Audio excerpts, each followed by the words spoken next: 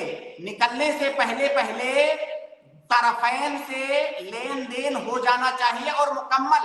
1 روپیہ بھی باقی، 1 ڈالر بھی باقی نہیں رہنا چاہیے. اس کو فقہا کی اصطلاح میں تقابض کہا جاتا ہے، یعنی مجلس سے نکلنے سے پہلے قبض ہو جانا چاہیے. اگر قبض نہیں ہو رہا ہے تو اس کو ربا النسیئہ کہتے ہیں. سود کی ایک قسم ہے ربا النسیئہ. اللہ کے نبی صلی اللہ علیہ وسلم نے فرمایا الذهب بالذهب مثلا بمثل ويدم بيد. یدم بیدن کا مطلب ہوتا ہے مجلس کے اندر ہی آپ ایک ہاتھ سے دو دوسرے ہاتھ سے لو، یعنی مجلس سے نکلنے سے پہلے دونوں طرف سے مکمل لین دین ہو جانا چاہیے. اگر کسی ایک طرف سے پورا یا کچھ بھی باقی رہتا ہے تو یہ جائز نہیں ہے، یہ سود ہے. جی جزاک اللہ خیر. شکرن، جزاک اللہ خیر، بارک اللہ فیک. میں بلقیس ایوب جی کو ایڈ کر رہا ہوں، اگر سن پا رہے ہیں تو پلیز انمیوٹ کریں اور اپنا سوال پوچھیں. السلام علیکم ورحمۃ اللہ وبرکاتہ. وعلیکم السلام ورحمۃ اللہ وبرکاتہ. سر میرے 2 سوال ہیں. ایک جو پروگرام آتا ہے نا 5 منٹ کا مدرسہ، اس میں ارشد سر نے بتایا کہ نماز پڑھتے ٹائم مطلب اپنے کو بیچ میں جگہ چینج کرنی چاہیے، کسی سے بات کرنی چاہیے. تو کون سی سنت نماز کے بعد کہ فرض نماز کے بعد؟ اور ایک سوال ہے. اور دوسرا سوال ہے، تہجد تو ہم ماشاءاللہ پڑھتے ہیں الحمدللہ، لیکن تہجد کی نماز صبح کی نماز کے پہلے کتنے ٹائم پہلے پوری ہونی چاہیے؟ یہ 2 سوال ہے. جو پہلا سوال ہے، ایک اللہ کے نبی صلی اللہ علیہ وسلم کی حدیث ہے، غالباً اس کے راوی معاویہ ابن ابی سفیان رضی اللہ تعالیٰ عنہ ہیں. اس حدیث کے اندر اللہ کے نبی صلی اللہ علیہ وسلم نے ایک نماز سے سلام پھیرنے کے بعد دوسری نماز پڑھنے سے پہلے جگہ چینج کرنے کی بات کی ہے کہ جگہ آپ چینج کر لیں، اور ایک نماز کو دوسری نماز سے ملانے سے منع کیا گیا ہے. دونوں کے درمیان فاصلہ کرنے کی بات کی گئی ہے، اور یہ جو فاصلہ ہے دونوں نماز کے درمیان، یہ 3 چیزوں سے ہو سکتا ہے. آپ 3 کاموں، تو یہ نہیں کہا جائے گا کہ ایک نماز کو دوسری نماز سے ملایا. پہلا کام تو یہ کہ آپ نماز پڑھ کے ایک جگہ سے دوسری جگہ تھوڑا سا حرکت کر کے آپ بغل میں چلے گئے کسی اور جگہ، یہ پہلا طریقہ ہے. آواز برابر نہیں آ رہی ہے.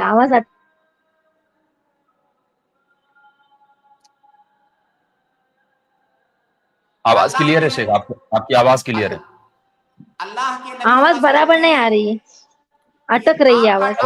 آپ اپنا نیٹ چیک کر لیں، آپ اپنا ڈیوائس چیک کریں، آپ کا نیٹ سلو ہوگا. ہمیں آواز کلیئر آ رہی ہے، اور ناظرین اگر آپ کو ڈسٹرب لگ رہا ہے، آپ کو لگتا ہے کہ آواز کم آ رہی ہے، تو پلیز آپ لوگ مجھے کمنٹ کر کے بتائیں. لیکن ہم تک آواز کلیئر ہے. شیخ اپنا جواب مکمل کریں. اگر آپ کی آواز آپ کو سنائی دینے میں پرابلم ہو رہی تو آپ انشاءاللہ اسٹریم ختم ہونے کے بعد پیچھے جا کر کے واپس سے آپ اسٹریم کو سن لیں گے، انشاءاللہ آپ کے سوال کا جواب رہے گا. جی شیخ. اللہ کے نبی صلی اللہ علیہ وسلم نے 2 نمازوں کے درمیان وصل کرنے سے منع کیا ہے. وصل مطلب آپ اس طرح سے نماز پڑھیں کہ ایک نماز کے بعد آپ فوراً دوسری نماز شروع کر دیں. اس سے اللہ کے نبی صلی اللہ علیہ وسلم نے منع کیا ہے. اور اس حدیث پر عمل کرنے کا 3 طریقہ ہے. 3 طریقے سے آپ ایک نماز کو دوسری نماز سے الگ کر سکتے ہیں. پہلا طریقہ یہ ہے کہ آپ وہ جگہ بدل لیں. ایک نماز سے آپ نے سلام پھیرا، آپ جگہ بدل لیں، یہ پہلا طریقہ. دوسرا طریقہ یہ ہے کہ سلام پھیرنے کے بعد آپ نے کچھ ذکر و اذکار کیا. یہ جو ذکر و اذکار آپ کر رہے ہیں یہ نماز کے اندر کی چیز نہیں ہے، نماز کے باہر کی چیز ہے. تو جب نماز کے باہر کا کوئی کام آپ نے کر لیا تو اب فاصلہ ہو گیا دونوں نمازوں کے درمیان. نماز کے بعد آپ نے ذکر و اذکار پڑھ لیا تو اب یہ نہیں کہا جائے گا کہ دوسری والی نماز پہلی والی نماز سے ملی ہوئی ہے، تو یہ فاصلہ ہو گیا، آپ کو جگہ چینج کرنے کی ضرورت نہیں پڑی. تیسرا طریقہ یہ ہے کہ نماز سے سلام پھیرنے کے بعد اگر آپ نے کسی سے بات کر لیا تو یہ بات کرنا یہ نماز کا حصہ نہیں ہے، یہ کوئی خارجی چیز ہے، باہر کی چیز ہے. جی تو بات کرنے سے بھی دونوں نمازوں کے درمیان فاصلہ ہو گیا. تو ان تینوں طریقوں میں سے کسی ایک طریقے پر آپ عمل کر لیں. جی امید ہے کہ بہن کے سوال کا جواب ہو گیا ہوگا. تہجد کا بھی پوچھی نا کہ تہجد کی نماز صبح کے اذان کے پہلے کتنے ٹائم پوری ہونی چاہیے. جی جی شیخ پھر سے ایک بار پھر سے دہرائیں پلیز. انہوں نے سوال کیا ہے کہ تہجد کی نماز صبح کی نماز سے کتنا دیر پہلے ہو جانا چاہیے. اذان کے پہلے, صبح کی اذان کے پہلے. دیکھیے تہجد کی نماز کا وقت عشاء کی نماز پڑھنے کے بعد شروع ہوتی ہے.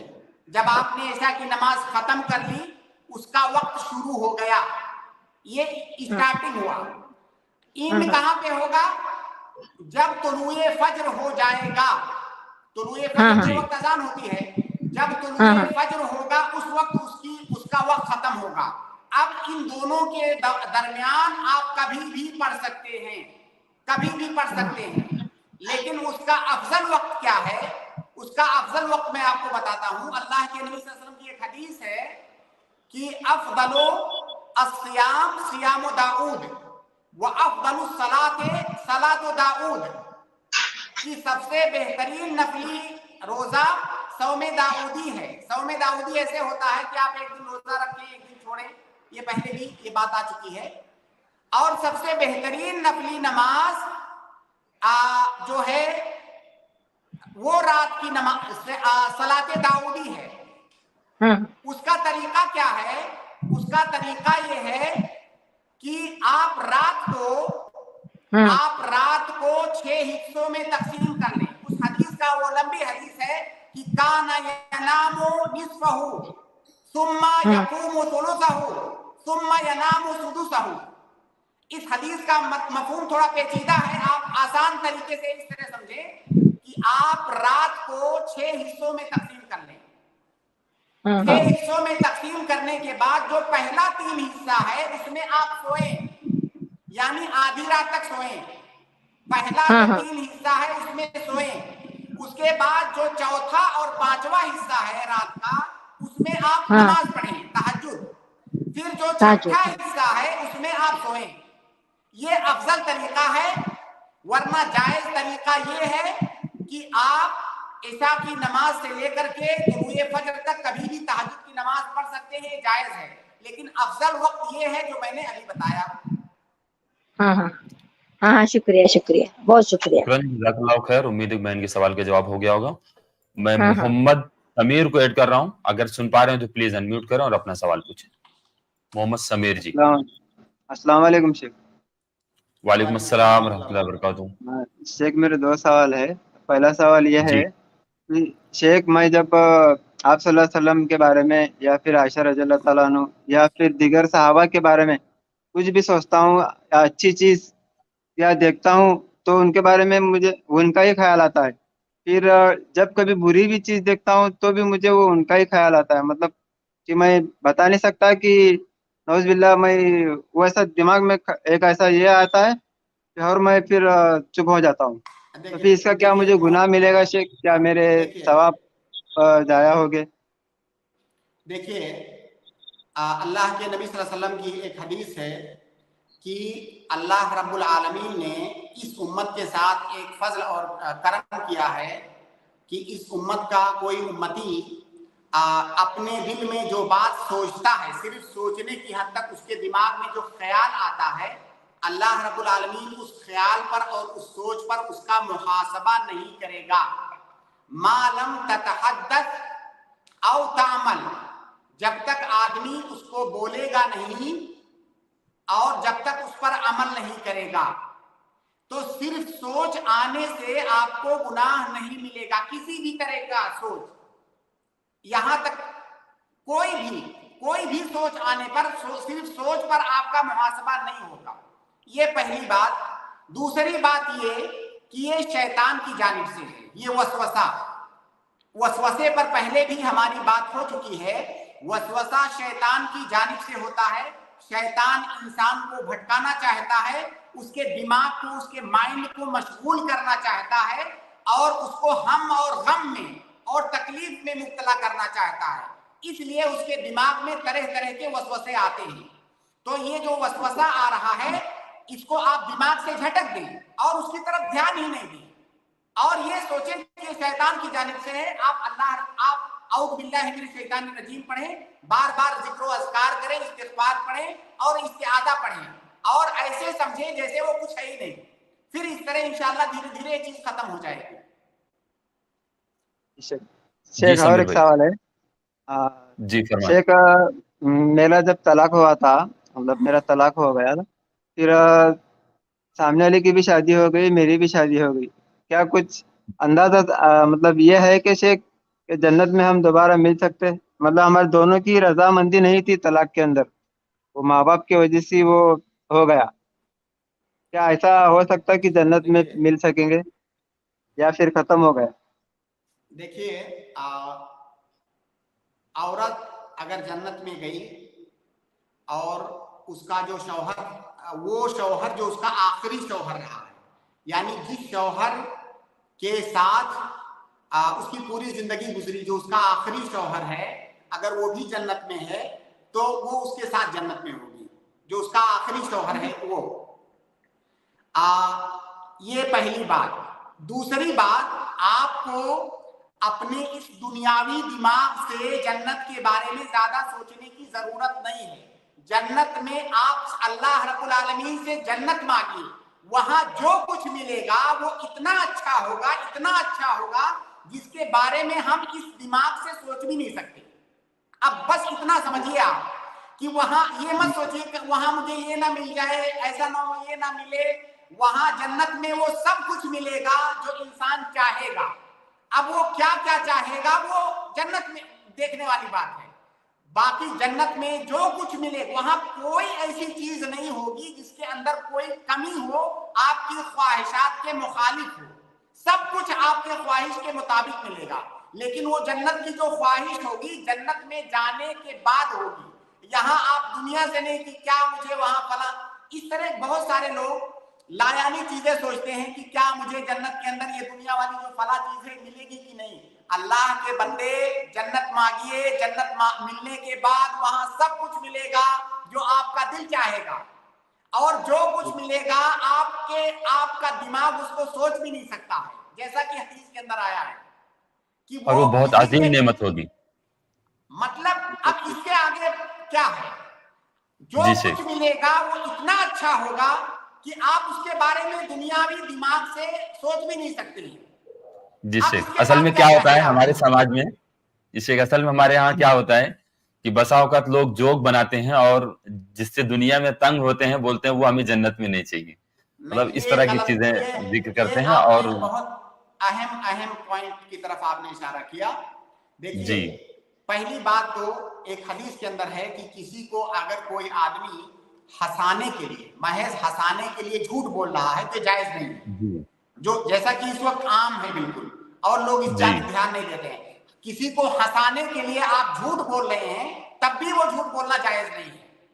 دوسری بات یہ ہے کہ اگر ہنسانے کے لیے جو شریعت کے دین کے شعائر ہیں, جنت جہنم اور یہ ساری چیزیں, اگر آپ اس کا استعمال کر رہے ہیں کسی کو ہنسانے کے لیے اور جوک بنانے کے لیے, تو یہ تو بہت خطرناک بات ہے, یہ بہت خطرناک بات ہے.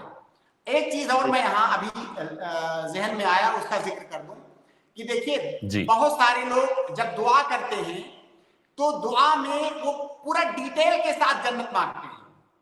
اللہ رب العالمین مجھے جنت میں آئی فون 14 دینا, جنت میں مجھے فلاں چیز دینا, جنت میں میرا بنگلہ ایسا دینا, پورا ڈیٹیل, کھانے میں مجھے پورا مینو گنا. یہ اس کو جو ہے تعدی کی دعا کہا جاتا ہے. اور اس میں لوگ کہتے ہیں بیوی نہیں آنا چاہیے. ہاں, جوک میں تو اس کو تعدی کہا جاتا ہے. دیکھیے دعا کی قبولیت کے لیے جو شرطیں ہیں کہ اس میں سے ایک شرط یہ ہے کہ دعا کے اندر تعدی نہ, تعدی مطلب تجاوز کرنا, حد سے تجاوز کرنا, جس بات کی آپ کو اجازت نہیں ہے اس میں داخل ہو جانا. تو اس طرح کا جو ڈیٹیل ہے, جو ڈیٹیل وارد نہیں ہوا ہے, اس ڈیٹیل میں جا کر کے وہ چیزیں مانگنا, یہ تعدی کی دعا ہے. یہ نہیں کرنا چاہیے. مجھے جنت کے اندر فلاں والا ہی کھانا چاہیے, جنت کے اندر فلاں والی ہی عورت چاہیے,